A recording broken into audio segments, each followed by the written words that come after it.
Hello, everyone. I decided to try something brand new today and I wanted to try that pattern I showed you. So I downloaded this thing from the Happy Dotting Company that tells you exactly and I bought um the mix that they recommend as well, which is not cheap. So if anybody knows of something cheaper that works really well, let me know because this is definitely something I want to do again. Um, but it gives the exact indications and measurements of what you're supposed to do in order to make a rock.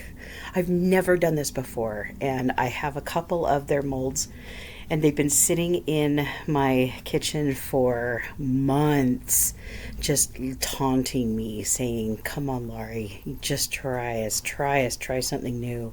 I'm tapping around the edges right now just to hopefully make sure that most of the bubbles come out.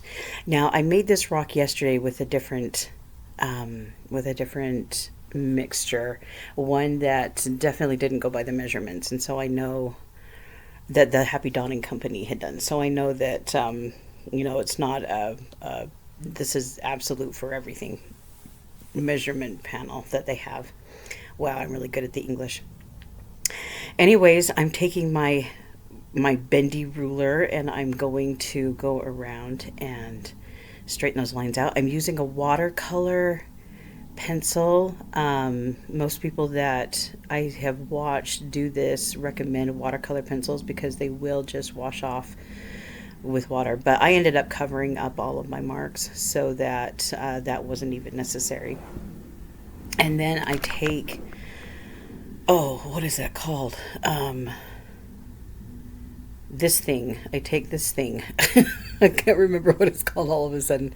Anyways, and I match it up to the marks that were already on there so that I can make circles. And I think so. Mine has this metal pin at the bottom of it to hold it, and it ended up digging into the rock. As you can see there now, suddenly I have a white middle there, um, and so I need to figure out how to make that happen without digging into the stone itself. Now I'm taking a silver pen and I am going over the marks. I did this because I want the paint to fill in the entire area in between these marks, and I thought it would be easier to do if I already had them on there. I will end up at the end of the video going over these marks again just because there was overflow here and there. I ended up going over in several areas, but there I go. It wasn't super easy, but it was easy enough. Who are we kidding? It was just me and nerves and just doing something brand new, and I was so excited. I did try it, as you saw, in my notebook first and ended up doing it twice as big, and it was an interesting experience. I had never tried something like that before, and so it was good practice. It was at least good practice. And so I'm using styluses to fill it in. I This isn't my own idea. I got it from one of the websites that I recommended before, Mandala. Um, she did something like this in a blue metallic, and it was just so pretty that I wanted to try it for myself. And so I'm adding some, oh gosh. See, I should be more prepared than this. I should just be more prepared. I should have all my notes in front of me, but I just like to go off the cuff. Anyways, I added some paint thinner to make it easier to spread in the area, as well as to keep the paint from drying out. I didn't want it to dry out because I would be using that same paint to make it lighter with each go around. And so in this one, I've segmented it into eighths, and we're going to do 4 and 4, not 4 and 4, yeah, 4 and 4, so that each color has two segments that it's going to go around. So anyways, as I was saying, I'm using a stylist to put them in. It was Amandala's original idea, and she inspires me so much. She just is so, I mean, I can tell that she's been doing this for years and years because her stuff is just beautiful, and exact, and I just love watching her. I will actually watch her as I'm trying to fall asleep at night. You'd think that would be counterproductive, but it's just so relaxing to watch her do it until my eyes are drifting off and I can finally fall asleep.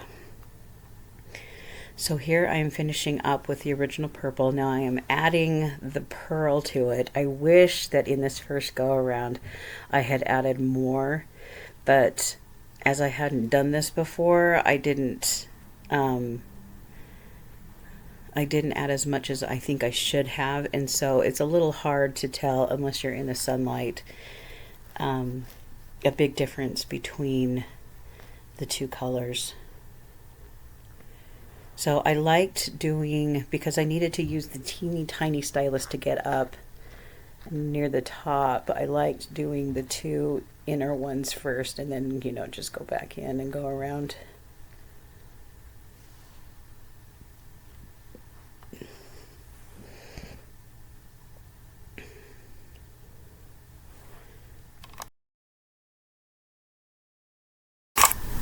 So trying something new isn't easy for me, especially because I am a perfectionist. So if it doesn't come out perfect the first time around, I get very discouraged.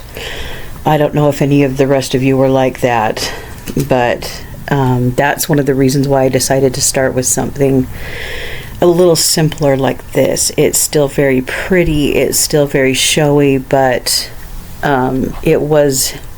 it's also really easy to do. And so it was something that my afraid self could handle doing. I don't know, are any of the rest of you like that? Do you just feel like if it doesn't turn out perfect the first time around, you just want to give up? It's so sad, but it does happen. So it just drives me nuts to be like that. It really does. And I've been trying very hard, especially as my therapist and I have been talking about, these tendencies to be perfect. I know where they stem from. And it's just, that idea that if you do it perfectly, then you don't get in trouble, sort of thing. It wasn't with my family. It was with those that unfortunately were abusers. And so if I did things perfectly, then I would be okay. And I wouldn't get noticed, and I would get praised instead of punished. And so that's where those tendencies come from. And it's tricky because I know I'm in a safe place now. I know I've been in a safe place for years and years and years, and yet those tendencies are still there where I need to do it perfectly. And if I don't do it perfectly, then I'm going to get in trouble. And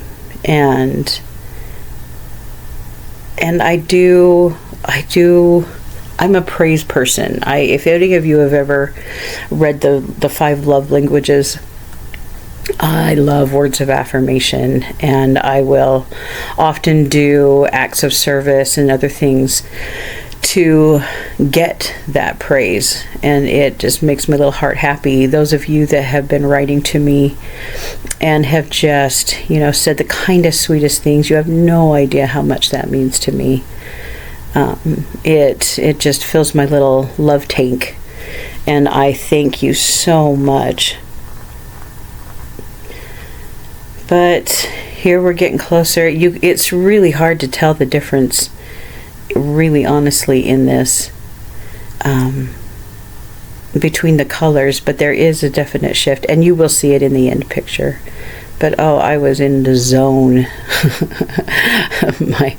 my kids, and when I say kids, they're both grown up, but they kept trying to get my attention, and it was a little difficult to get my attention because I was just in the zone.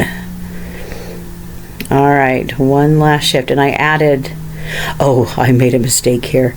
I was so, see, oh, there it is. There's my mistake.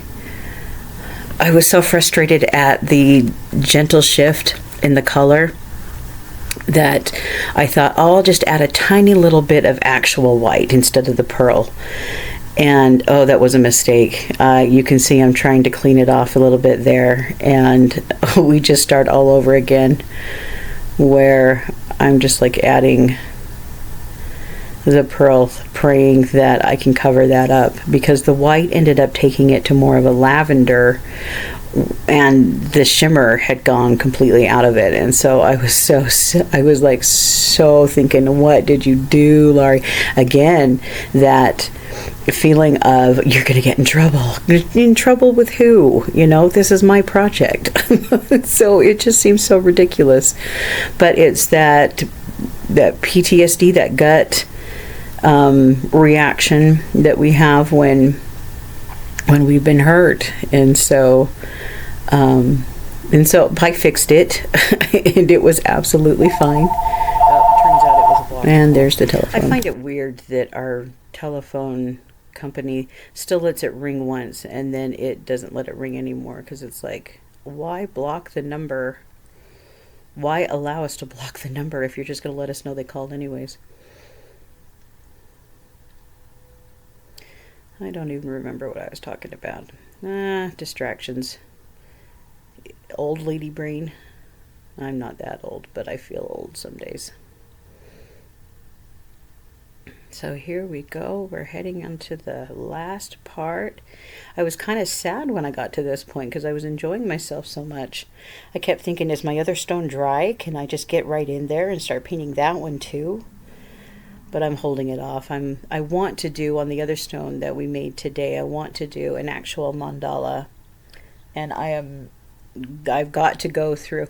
I'm not good at, and this is just me being honest, you know, I'm not good at making up ideas, but I love to see others' ideas and going off of that. And so maybe using different colors, maybe changing it a little bit. And so I'm going to do a little research, do a little watching of some videos, and try to decide exactly what I want to do.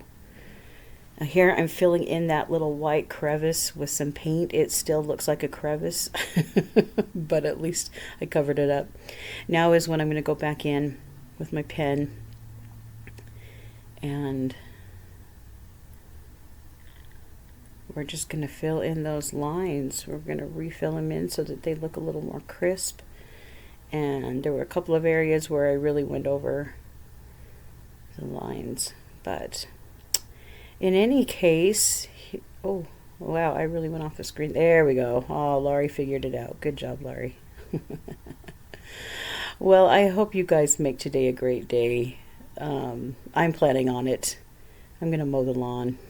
I know, you guys are jealous, super jealous that I get to mow my lawn. Anyways, have an absolutely beautiful week, and just know that you are so loved. Seriously, just so loved, and appreciate everything that you do, and just have a great one. Bye, guys.